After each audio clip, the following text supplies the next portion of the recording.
Olá pessoal, tudo bem com vocês? Prazer enorme estarmos aqui mais uma vez e desejar para todos vocês saúde e fé. Como é que eu queria estar com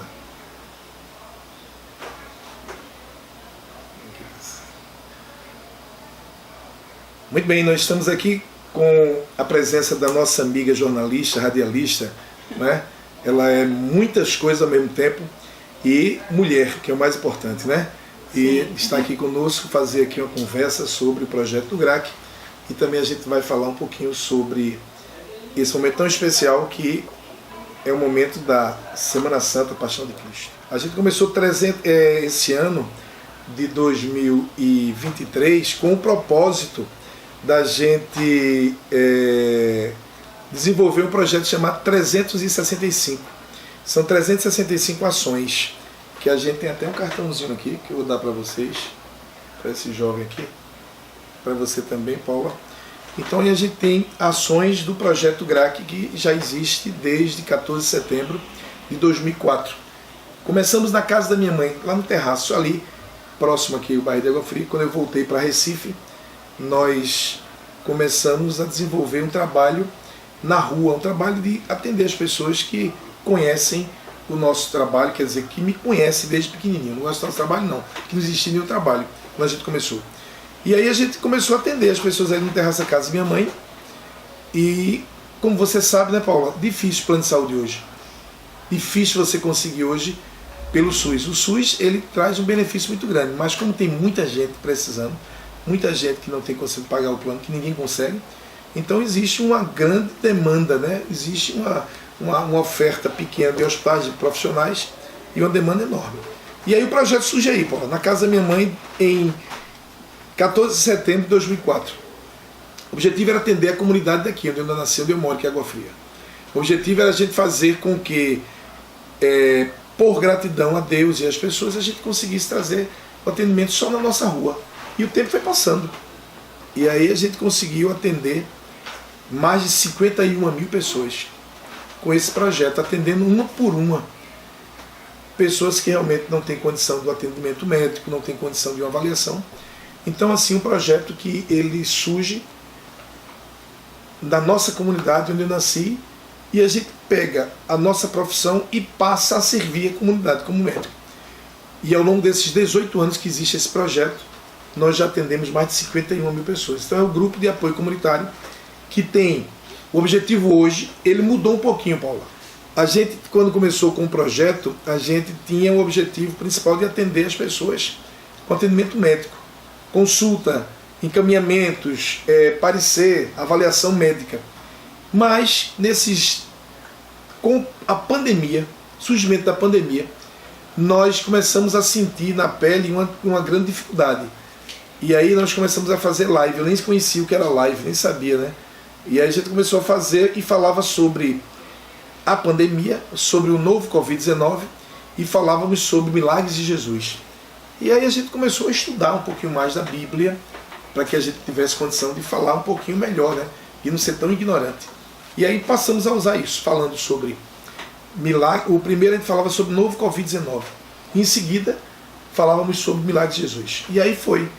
Fizemos isso no ano 2020, foi no início da pandemia.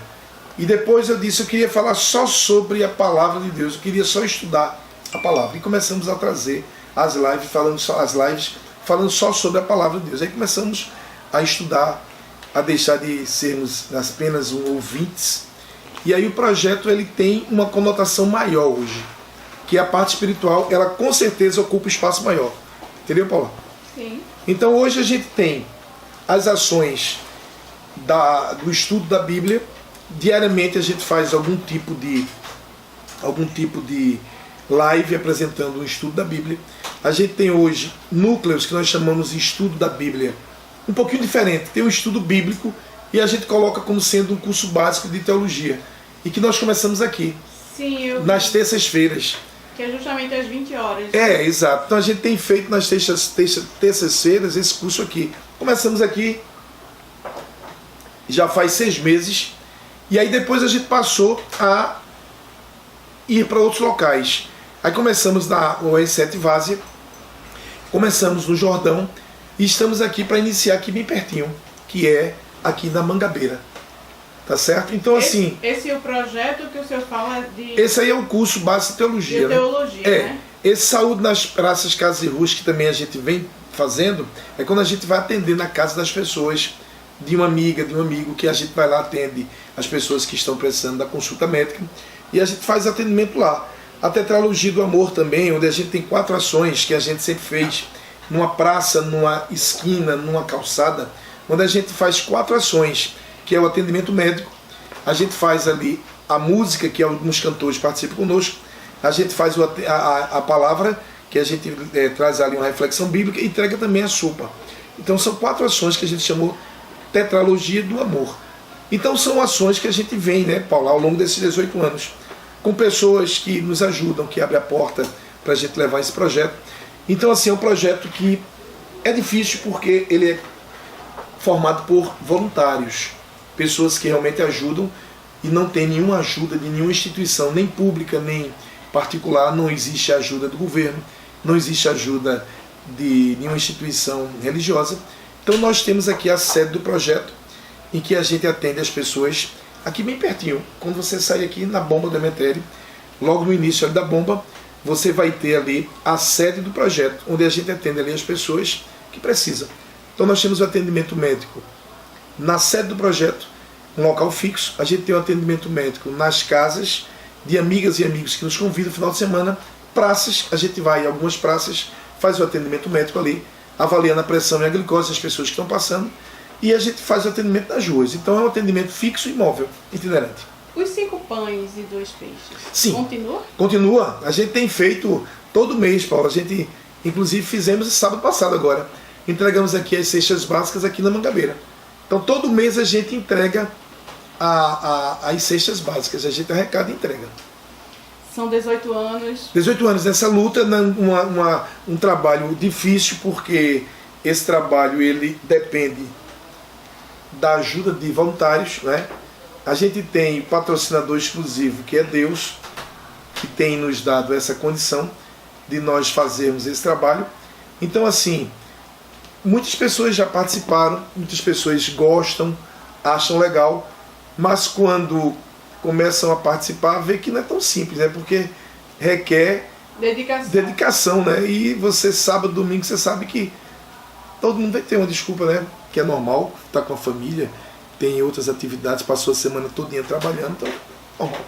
Então, assim, é uma coisa que eu vou dizer para você mesmo, assim, eu já pensei em desistir, já tive tristeza, já tive decepções, as pessoas cansativas, as pessoas não entendem o objetivo, a essência do projeto, elas acham que a gente tem só uma conotação política, elas acham que a gente quer apenas ter uma divulgação, aparecer também, né? Às vezes muito tem isso. E eu sou da comunidade daqui, eu nasci em Água Fria e continuo aqui. Eu moro aqui, inclusive, né? Então a gente tem uma raiz nessa comunidade, conheço outras comunidades. Então, assim, eu só tenho que agradecer muito a Deus, porque Deus tem nos dado essa persistência e essa energia para nós continuarmos. Onde a gente está aqui hoje, por exemplo, isso aqui é uma sala, melhor dizer, era no quarto da minha esposa, quando eu conheci ela. E hoje se transformou em um estúdio, que Paula está chegando aqui, nos entrevistando. Então, é possível acontecer transformações e milagres. Então, a gente continuou. Quando nós viemos para cá, a gente começou há 8 anos, eu plantei, inclusive, aí do lado, não sei se você viu, essas palmeiras aí na calçada. Eu plantei essas 5 palmeiras. E eu disse assim, se essas palmeiras elas crescerem, porque eu plantei no piso, no cimento, não foi no local, num terreno propício. Aí eu disse, se essas palmeiras crescerem, o projeto aqui cresce. Cresceram. Já tem aí quase uns 6 metros de altura. Elas estão grandes. Estão grandes, né? Então, assim, é um trabalho que a gente vem fazendo com muito sacrifício, mas muita gratidão. Deus tem feito milagres aqui. Nessa sala, Deus tem feito milagres. E ainda tem o projeto da madrugada, né? Que é 0 hora. 0 pecados. 0 pecado. E como é que está teu corpo para poder realizar esse tipo de atividade? A gente sabe que Porque você acorda cedo. Eu não acordo muito cedo, não. Não, acordo, todo dia eu acordo de 6h30, 7 horas da manhã. Meu filho, ele dá a benção a mim para ir para a escola, né? tal, que ele estuda aqui pertinho, não estuda, estava perto, eu estava estudando em outro colégio, no Agnes. Então ele acorda, tal, a gente dá a benção a mim para ir para a escola. E aí eu fico ali e tal, posso descansar um pouquinho, eu desço para atender aqui, que eu atendo aqui normalmente de 10 horas, já tem pacientes. Aí daqui eu vou para o Albert Seib, que é aqui pertinho. Vou atender lá os pacientes. Depois eu vou o Oswaldo Cruz. Às vezes eu atendo algumas clínicas aqui próximas, né? E em seguida eu vou para o Oswaldo Cruz. Hoje mesmo eu estava no Ibura atendendo. Aí eu venho para cá. Eu atendo 2 vezes aqui, nesse consultório. Atendia 3 vezes. Hoje eu atendo 2 vezes. Atendo de manhã e quando eu volto aqui. Aí a gente sai daqui normalmente de 11 horas. Termina às vezes 11 horas, um pouquinho mais. Aí quando a gente termina aqui, eu posso fazer esse 0 Horas 0 Pecados, que começa a partir de meia-noite, ou eu vou fazer alguma live ou algum podcast que a gente também pode participar, ou, né, a gente vai fazer alguma atividade. Então na sexta, por exemplo, na terça-noite a gente termina aqui mais cedo e a gente vai dar o estudo da Bíblia. O que termina aqui? Aqui o quê? Aqui, o atendimento médico. A clínica. Ela termina aqui normalmente de 9 horas na terça. Essa terça a gente terminou aqui o atendimento de 9 horas. Começamos o curso, a aula de 10 da noite, com o pessoal que está com a gente, e a gente terminou de meia-noite, nessa terça. O estudo de Bíblia de Daniel. Especificamente essa terça, porque isso. Nas terças é toda terça. De 20 horas, né? Não, normalmente 20 e 21 horas. Sim. Aí a gente, na terça, faz aqui esse encontro. Quando é na sexta manhã, a gente vai lá para o R7. Aí na R7 a gente faz o quê? Acaba o atendimento. Muita atividade. Aí a gente vai fazer o curso lá e sai de lá de meia-noite também. No sábado a gente vai para a praça atender e em seguida a gente vai lá para o Jordão fazer o curso também. E na próxima semana, a gente, antes de nós irmos para o R7, nós vamos aqui para Mangabeira, de 5h30, começar um novo grupo de estudo da Bíblia. Quem é nós? Vai 2 pessoas comigo, são os anjos voluntários que a gente chama. Aí eles vão para organizar, como o seu filho aqui está organizando. Sim. São voluntários, né? Que vão participar, vão organizar, vão levar uma filmadora, vai organizar, entregar a apostila, as pessoas vão participar. Tá entendendo? Levar o nosso Canon, que eu não estou aqui com ele não. O Canon, não sei onde é que ele está não. Vou mandar buscar o Canon, para você conhecer o Canon. Tá certo? Pra gente, leva o Canon também, porque ele é muito importante, esse Canon, porque ele ajuda as pessoas a não dormirem durante as nossas apresentações. Pega lá o Canon, que tá lá em cima. O que é o Canon? Você vai conhecer o Canon. Vai conhecer, daqui a pouco ele chega aqui. Então essa é a atividade nossa. A gente, no domingo, a gente dá uma paradazinha, né? Domingo a gente vai fazer algumas visitas e tal. E é assim, é o dia que a gente dá uma paradazinha. Mas de segunda até sábado a gente tem atividade. No domingo tem vida social? Domingo a gente pode fazer uma visita, a gente pode dar uma passeadazinha com a família, né? A gente pode passar também um dia estudando, o que é bom para estudar o domingo, tá certo? Mas eu não me canso não. Se você quiser ficar comigo aqui, eu fico com você até de manhã aqui, conversando com você e ele. Percebo. É uma disponibilidade do nada. Não é normal não. Não é muito normal. Olha, eu estava passando por um lugar ontem e vi assim, as pessoas, eles criam as doenças para vender a cura. É verdade? O que tu tem a falar sobre isso? Porque você é o homem da saúde, você é o doutor do coração. Sim. E antigamente a gente falava que muito que as doenças do coração, mas hoje a doença está mais na mente. Verdade. O que é isso? Isso é o final dos tempos. A gente está chegando num momento muito delicado da história da humanidade e que o amor vai esfriar na Terra, está esfriando, né? Entre a família, entre os amigos, entre as pessoas. Não precisa ir muito longe para ver isso, né? Pois é. Então isso provoca doença na mente, que as alterações na mente provocam alterações no corpo inteiro. Bom, vou apresentar você o Canon. Nossa! Tá certo? Ele é assim, ele já chega assim. Ele nos ajuda. Não é um cabo de vassoura comum, né? Não, mas não é cabo de vassoura não. Esse aqui é um material bem estilizado, é pesadinho, ó. Entendeu? Então esse Canon, você sabe que a Bíblia tem os livros canônicos, não tem? Sim. Baseado no Canon. Por quê? Era uma régua. Aqui tem muito arquétipo, né? Cano, a arca. Exato. Entendeu? Então assim, os 10 mandamentos aqui embaixo. Os 10 mandamentos, eu vi o que se trata dessa.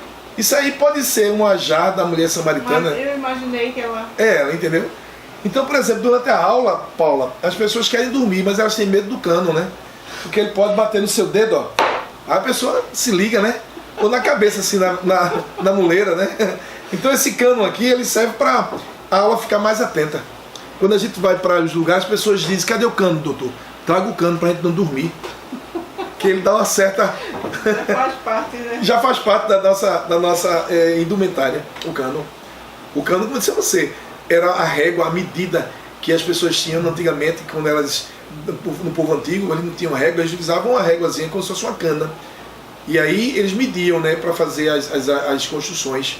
E dali surgiu o nome cano, que vem a palavra canônico. Aí vem os livros canônicos da Bíblia, que eles têm que passar pelo crivo, pela uma medida certa, para poder estarem, serem colocados nos livros chamados livros canônicos, 66 livros. Do Antigo Testamento. Do Antigo e do Velho, do Novo e também do Antigo e do Novo. Porque o Antigo você tem 39 livros e no Novo 27. Então são 66 livros canônicos. Para estarem aqui na Bíblia, eles passaram por uma avaliação, um critério muito grande. Então aí a gente sabe que existe os eruditos, os judeus, tem depois os cristãos, que nem todo livro que foi apresentado para a comunidade cristã, eles passaram a ser livros canônicos, né? Se tratando de livro, eu não ia nem falar nesse assunto, Sim. Mas sempre falam que tem livros que não foram colocados na Bíblia, tipo, por que não se pode ler o livro de Enoque? O senhor tem... Pode ler. Ele é importante, é histórico, ele tem uma história de Enoque. Enoque viveu em uma época que a gente não viveu, é um livro importante. Como você tem um livro de medicina, como você tem um livro de José, por exemplo, tá aqui, ó, que ele fala aqui, ó, José, ele fala a história dos hebreus, é um livro importante. Conta a história, conta detalhes de roupa, de comida do povo. José, ele foi... Da cultura? Da cultura, ele foi da linha sacerdotal do primeiro século. Então é um livro muito, muito, assim, citado pelos teólogos. Mas não é inspirado por Deus. Inspiração... Eu acho que é essa a diferença. A diferença. Os livros deuterocanônicos ou apócrifos são livros importantes. Principalmente nessa época que foi do intervalo do último profeta, Malaquias, do Velho Testamento, para o primeiro Mateus. Então você tem um intervalo de 400 anos ali, um ínterim de 400 anos, que nesse período aí não houve uma, digamos assim, uma manifestação direta de Deus com pessoas para poder inspirar. Então muitas pessoas começaram a dizer, bom, já que Deus não está mandando nenhuma inspiração, então a gente vai dizer que essa nossa literatura aqui, o que eu estou escrevendo, é inspirado. Aí levaram o que eles escreveram, normal. Quando foi feita a avaliação pelos eruditos judeus, pelos cristãos, disseram, não, esse livro aqui é legal, é histórico, mas ele não tem inspiração. Como é que um livro é inspirado? Por exemplo, se eu levar um livro de medicina, um livro de comunicação para um presídio, aí a gente vai chegar lá, tem alguns presos, masculino e feminino. Aí eu vou apresentar, por exemplo, a história geral, eu vou contar a história da Grécia, eu vou apresentar um livro de filosofia, posso até fazer um encontro com os presidiários e falar para eles sobre isso. Mas é pouco provável que eles mudem a vida deles. Mas quando eu levo a Bíblia e levo para eles a palavra de Deus e explico, ali vai ter gente que vai se converter, vai deixar de ir. Né? É diferente. É por isso que eu queria falar sobre essa questão do tempo. A gente está chegando a Páscoa, né? Sim. É sexta-feira da Semana Santa, Isso. Aí vem toda a inspiração, toda essa comoção. Pessoas tem pessoas que não se interessam pela história de Cristo, mas quando vê o teatro Sim. falando sobre a paixão de Cristo, tem pessoas que ficam sensíveis a isso. Isso. E o senhor trabalhando nisso todos os dias, o senhor está coletando uma pessoazinha para Cristo. Isso. É essa a sua ideia do seu trabalho? Né? O trabalho da gente aqui não é um trabalho de nenhuma instituição religiosa.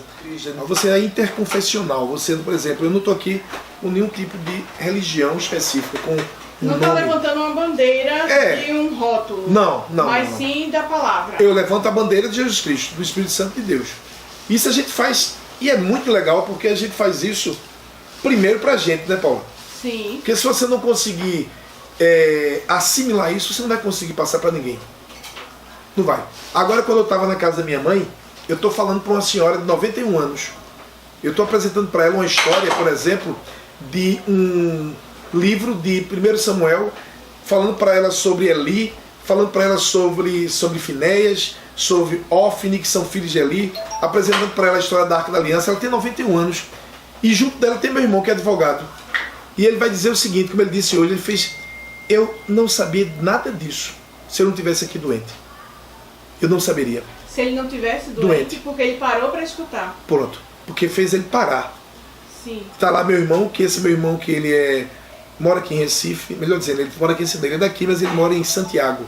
Esse meu irmão, ele é uma estátua viva lá em Santiago de Compostela. Não tem aquela caminhada que faz em Portugal e França, e eles não fazem a peregrinação para chegar em Santiago de Compostela, na Espanha. Seu irmão? Ele é a estátua viva. Ele que recebe os peregrinos. Sim. Então ele é uma figura que recebe todas essas pessoas ali, e essas pessoas vão ali para, por exemplo, são pessoas que têm fé e acham que Santiago, que era um dos discípulos, vão para aquela igreja em Santiago, muita fé, faz uma peregrinação. Quando eles chegam, vão ver ele. Ele fica numa altura de 3 metros, então ele está ali recebendo uma carga espiritual muito grande.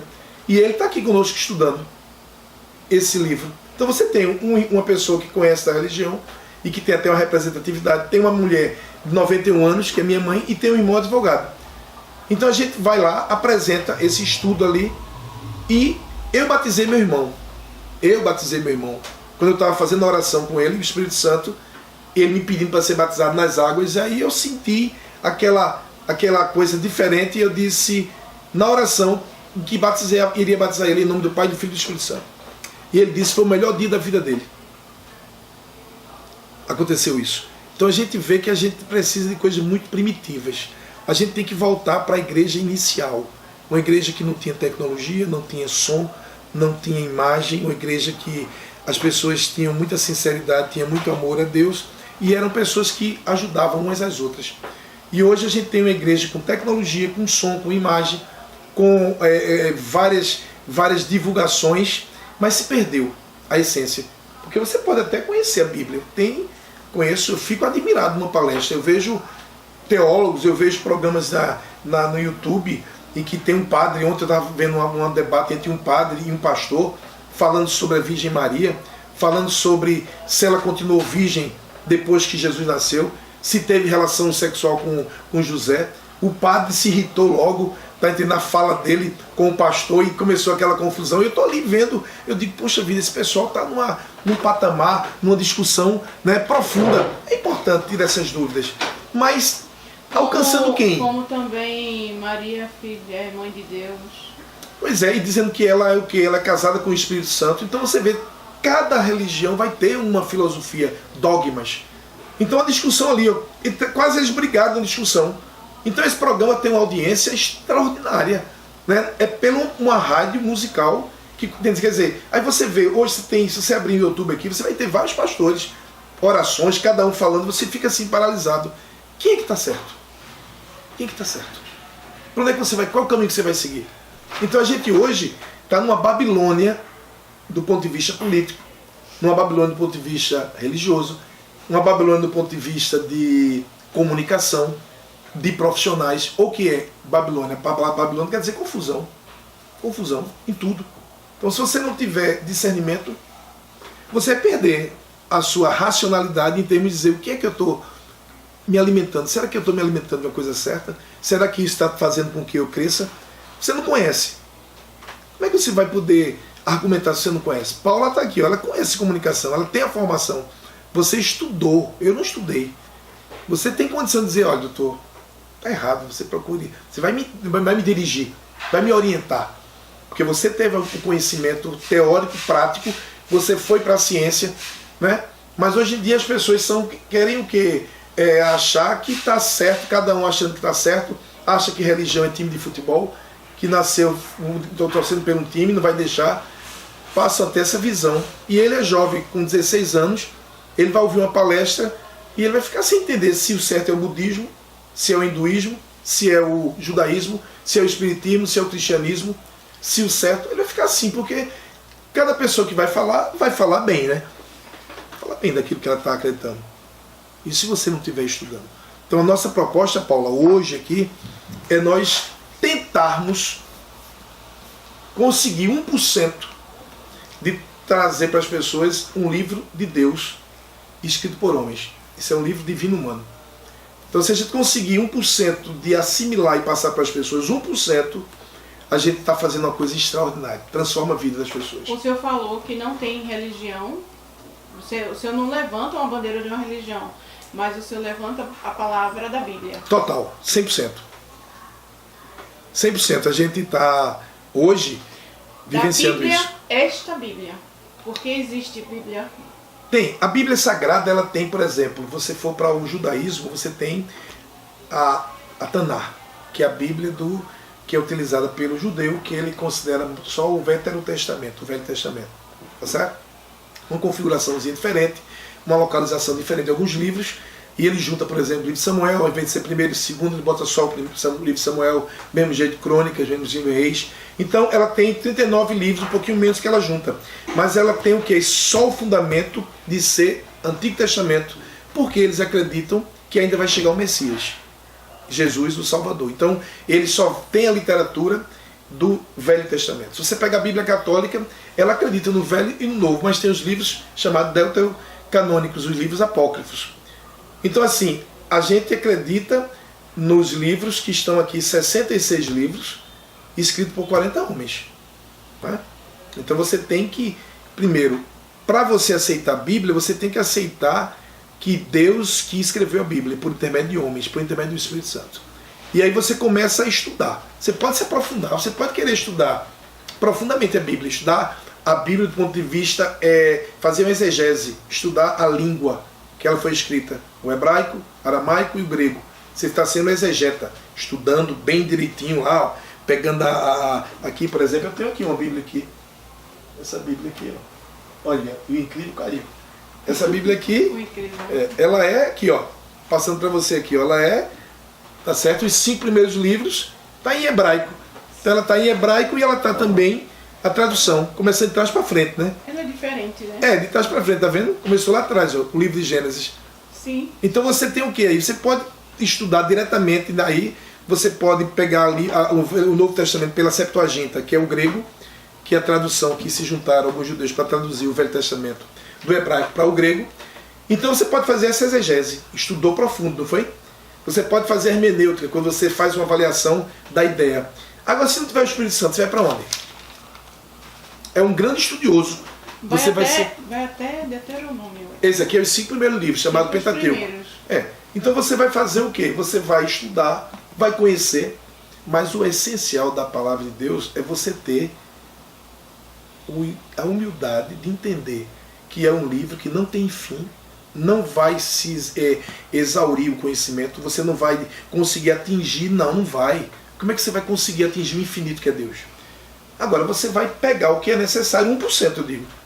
E esse 1% transforma a vida do homem 100%. 1% da Bíblia transforma a vida da pessoa em 100%. Estamos vivendo realmente no livro de Apocalipse? Estamos vivendo todos os livros assim. O Apocalipse é um livro da revelação. O livro da nossa época são 2 livros importantes, Daniel e Apocalipse. Daniel e Apocalipse. São 2 livros importantes. O livro de Daniel é um livro para a nossa época, chamado livro que ele traz a realidade do tempo do fim. E se encaixa perfeito com o Apocalipse. Então a gente está, inclusive, na terça, a gente faz o curso, o livro de Daniel. Que os 6, são 12 capítulos, 12 capítulos em um só. Os 6 primeiros capítulos de Daniel, você vai entender tranquilinho.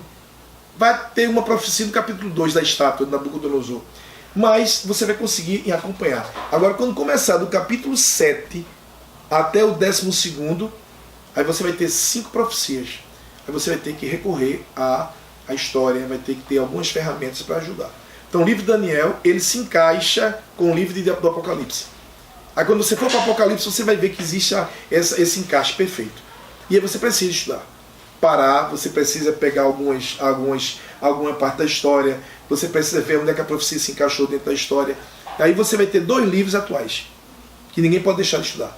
O Apocalipse, mas primeiro tem que estudar Daniel, senão não vai entender.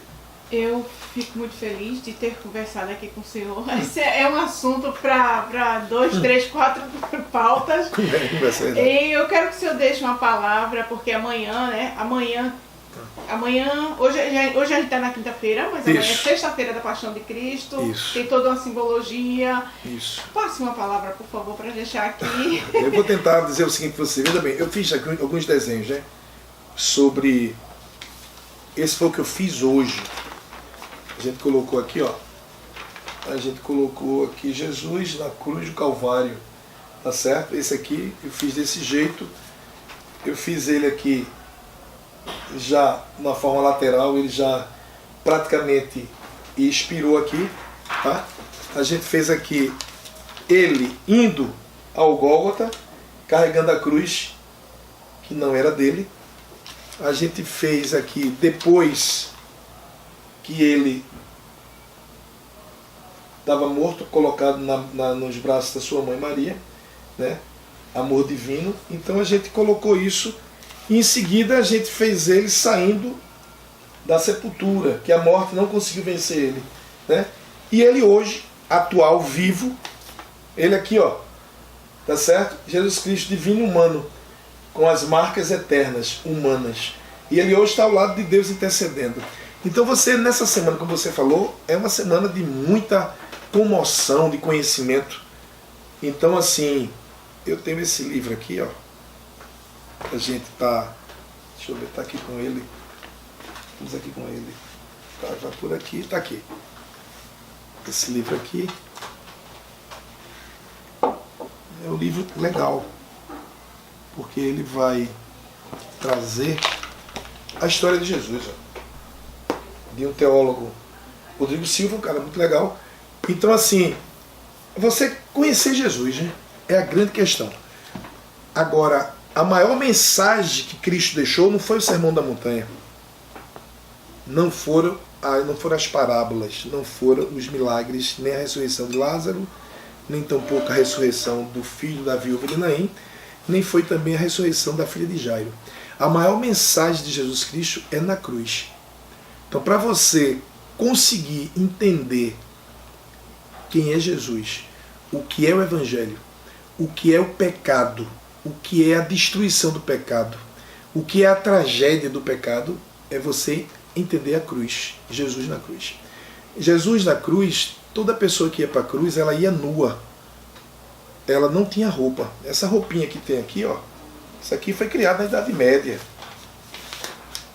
Mas aqui, ó, ele está nu, para poder mostrar sua intimidade, para mostrar para as pessoas uma pessoa terrivelmente vista de longe, em cima de uma montanha chamada Gólgota, e que o romano ele utiliza esse tipo de morte para que as pessoas possam perceber o quanto a pessoa é ruim. Morrer na cruz era para uma pessoa de péssima índole. Só vinha para morrer na cruz o pior que existisse em Roma. Então não existia você ir para a cruz com um crime pequeno ou você sendo uma pessoa que só fez algumas coisinhas. Não. Para chegar à cruz você tinha que ser uma pessoa a pior que existia. Então você tem, por exemplo, aqui na cruz, olha, os cravos nas mãos, Cristo mostrando que na cruz as nossas atitudes têm que ser transformadas, as nossas atitudes, o que a gente produz com as mãos aqui, e que o pecado destruiu. Quando você vê aqui os pés dele com esses cravos, ele mostra que o caminho que o homem passou a ter após a entrada do pecado é o caminho da desgraça. Não tem como você caminhar sem entender a cruz, porque o caminho nosso é o caminho do pior que exista. A gente só vai para o pior caminho, sem ter a mensagem da cruz. Quando você vê aqui a lança que entrou no hemitórax direito e vai até o coração, é para você entender que o coração humano é terrível, péssimo. Ele não produz nada de bom. Na cabeça você tem o quê? Essa coroa de espinho. É para você entender que o pecado destruiu nossas ideias, a nossa mente. A mente humana está destruída. E com o pecado você não consegue entender a cruz. E atrás você tem o peso da chicotada que ele levou, que é o peso que ele carregou nosso, que ele passou a ser um para-raio do pecado. Então a cruz significa a justiça de Jesus que ele trocou pelos nossos pecados. Ele dá a nós a justiça e a gente dá a ele os nossos pecados. Então é uma troca. Então se você quiser entender o que é o cristianismo, quiser entender o que é a Bíblia, Se você não quiser ler nada mais da Bíblia, se você não quiser estudar nenhum livro, se você não quiser se aprofundar no Velho Testamento, se você não quiser estudar o Novo Testamento, estude só o quê? O que foi que aconteceu na cruz. Aqui você vai entender o resultado do pecado. Ele aqui é o maior pecador que existe na face da terra. Essas medidas da cruz não foram para ele, não. A altura e a largura foi para Barrabás. Não deu tempo de fazer uma cruz para Jesus. Porque quando ele chegou lá, o carcereiro disse, olha, Barrabás, a gente prendeu uma pessoa aí que vai fazer contigo aí um julgamento. Barrabás fez, o que é que ele fez de tão ruim? Aí ele disse, como assim? Ele matou a mãe, ele estrupou filhos, ele assaltou, ele fez desgraças aqui. Ele fez nada disso não. Então qual é o crime dele?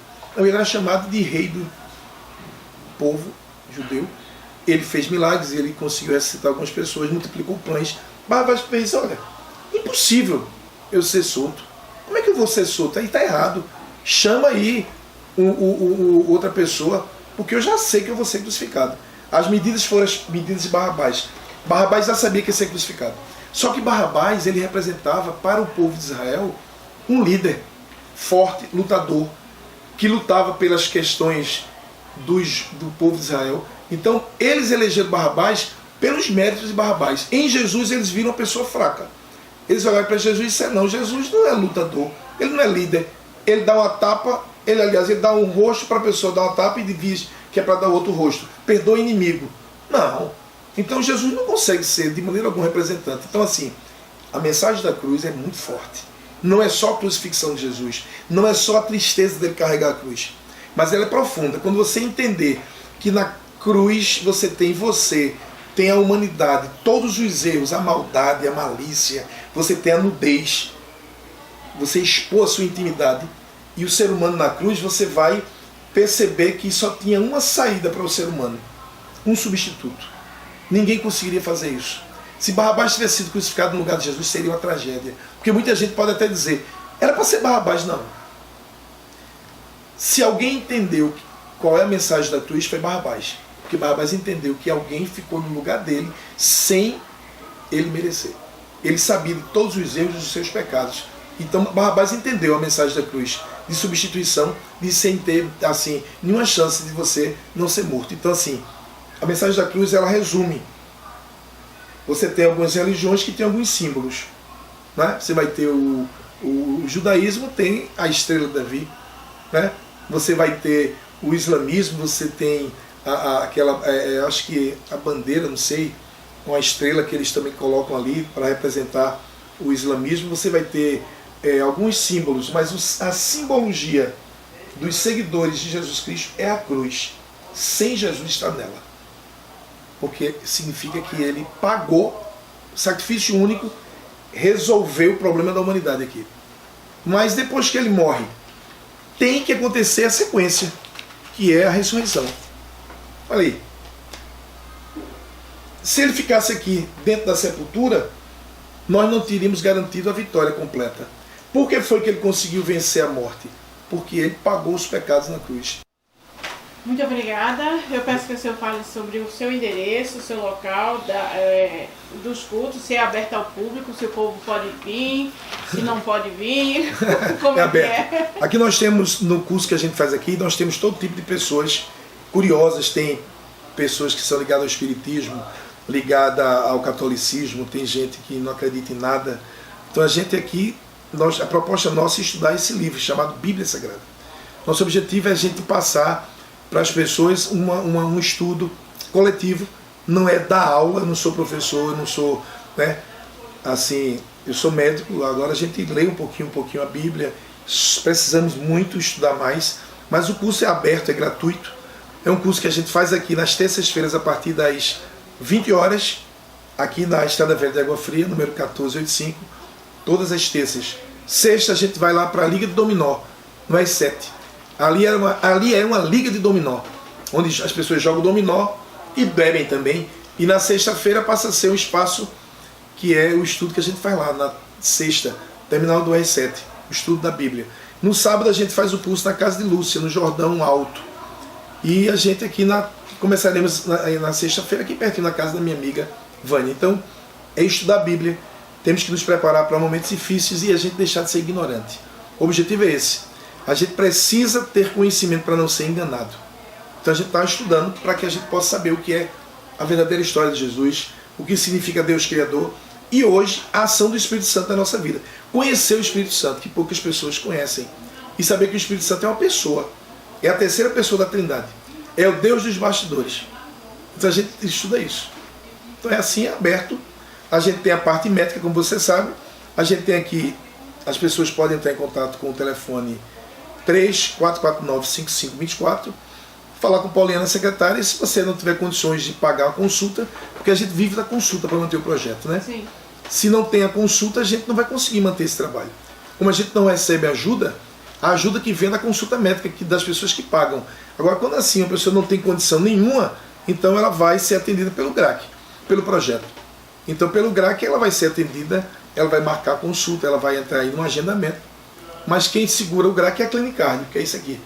Para a gente conseguir todos os dias arrecadar aqui o dinheiro e manter. A gente tem um custo hoje mensal, Paula, de R$5.000 para manter o projeto. Para que ele possa funcionar com cestas, com atendimento, com consultas, tirando o custo de teologia. Se fosse pago, seria outra coisa. Mas assim, é algo que a gente não tem deixado de acontecer, essa ajuda.